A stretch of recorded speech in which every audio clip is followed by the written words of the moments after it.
Les amis, bonjour, bienvenue sur Tesla, j'espère que vous allez bien. Bienvenue dans cette nouvelle vidéo. J'avais envie de revenir sur un sujet avec vous, un sujet sur lequel vous avez envie de revenir, la dégradation de la batterie dans le temps. Alors en ce moment, vous le savez, l'actualité est très dense. Tesla a sorti sa nouvelle Tesla Model 3. Refresh, peut-on parler de refresh? On est quand même sur 50% de nouvelles pièces. Beaucoup d'améliorations ont été portées à ce nouveau véhicule tout en gardant un prix très contenu. Vous êtes peut-être sur le point de passer le cap et vous auriez tout à fait raison. Ce qui pourrait vous freiner, c'est de savoir ce que vont devenir vos batteries. Vous êtes très nombreux à vous poser cette question. Vous le savez, le sujet, l'actualité de la chaîne ici, c'est le vieillissement de la voiture dans le temps à fort taux d'utilisation. C'est ce que j'aime vous démontrer. Voilà, maintenant 4 ans que je roule en Tesla. Je suis à ma deuxième Tesla. Si vous ne me connaissez pas, moi c'est Jérémy. J'ai commencé avec une Tesla Model 3 il y a 4 ans maintenant. Véhicule que j'ai gardé 3 ans. Je l'ai emmené à 250 000 km. Ma compagne l'a récupéré derrière. Je suis maintenant en Tesla Model Y Performance. Véhicule dont je suis tout aussi ravi et qui totalise aujourd'hui 85 000 km. Vous avez peut-être raté un épisode de chez mon ami Steph de la chaîne Sexy Car Tesla 3, on est revenu sur des comparaisons de nos véhicules achetés en même temps. Pour vous faire le tableau, Tesla Model 3, modèle propulsion grande batterie. Oui, ça a existé et ça existe de nouveau aujourd'hui. Véhicule acheté sur le deuxième trimestre 2019. J'ai fait un premier bilan à 100 000 km, voir quel était l'état de dégradation de ma batterie. Lorsque ma voiture avait 100 000 km, elle avait 1 an et demi. Avec notre ami Steph, on a pu refaire ce même bilan avec la même voiture, même batterie, 100 000 km également, mais 4 ans plus tard. On va pouvoir comparer si le kilomètre a plus d'incidence dans le temps ou si c'est l'âge de la batterie qui a plus d'incidence dans le temps. Paramètre également très intéressant, on va pouvoir comparer quelle est l'incidence des superchargeurs sur nos batteries. Puisque Steph, avec sa voiture qui a maintenant 4 ans et 100 000 km, utilise en plus beaucoup plus les superchargeurs que moi. Vous le savez peut-être maintenant, nous faisons des tests via des OBD avec Scan My Tesla. Très difficile à dire, Scan My Tesla. Et on a pu voir que j'utilisais de mon côté 29% de superchargeurs. Donc cela veut dire qu'en dehors des superchargeurs, tout le reste, les 71%, sont chargés principalement à la maison avec ma petite borne qui recharge à 7 kW.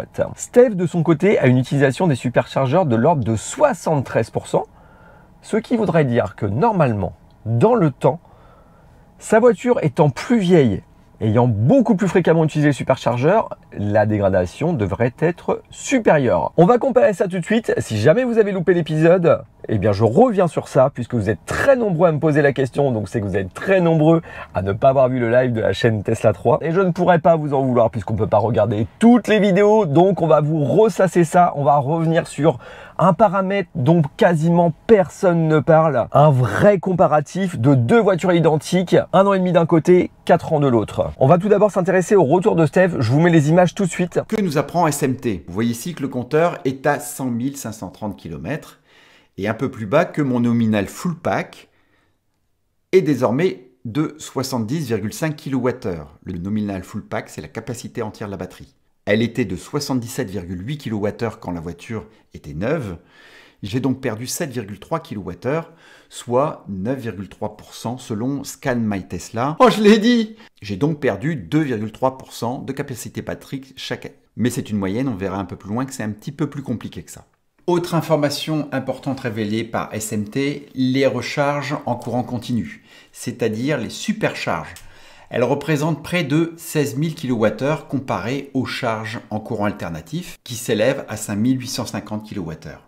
J'ai donc effectué, et c'est une information capitale, j'ai effectué 73% de mes recharges sur les superchargeurs. Je vous mets dans la description le lien de la vidéo bilan des 100 000 km de Steph, ainsi que son live sur lequel on est revenu sur la dégradation de nos deux batteries. On revient maintenant sur ma vidéo, bilan des 100 000 km. Rappelez-vous, la voiture n'avait que 1 an et demi.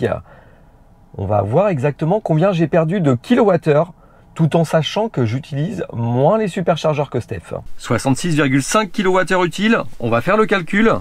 J'ai perdu approximativement 9,5% sur la capacité totale de ma batterie en 100 000 km. Oui, c'était il y a longtemps. On portait le masque dès qu'on était deux dans la voiture à cette époque.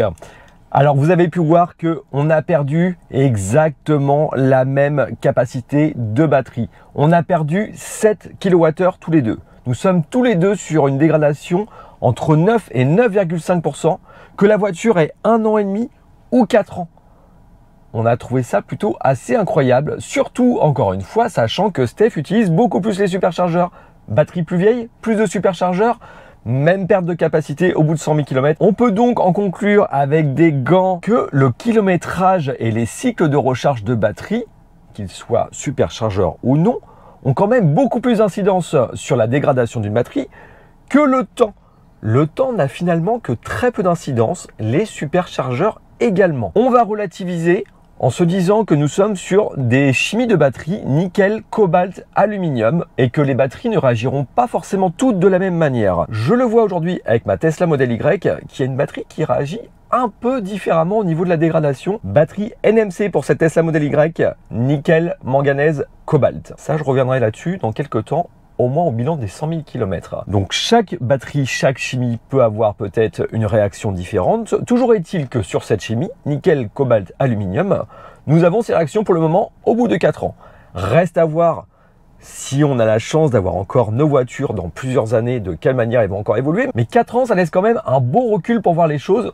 Ça commence déjà à être pas mal là. Je tenais quand même à vous rassurer, si vous découvrez le monde du véhicule électrique, vous vous dites peut-être que si on perd près de 10% tous les 100 000 km, au bout de 300 000 km, on va quand même avoir une sacrée perte. Non, non, non, non, il n'en est rien.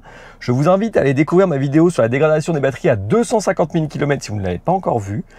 J'ai pu vous démontrer, je vais vous dire le résultat tout de suite, la dégradation des batteries de notre Tesla Model 3 n'est que de 12%. En fait, la dégradation de la batterie est très lente passé les 100 000 km.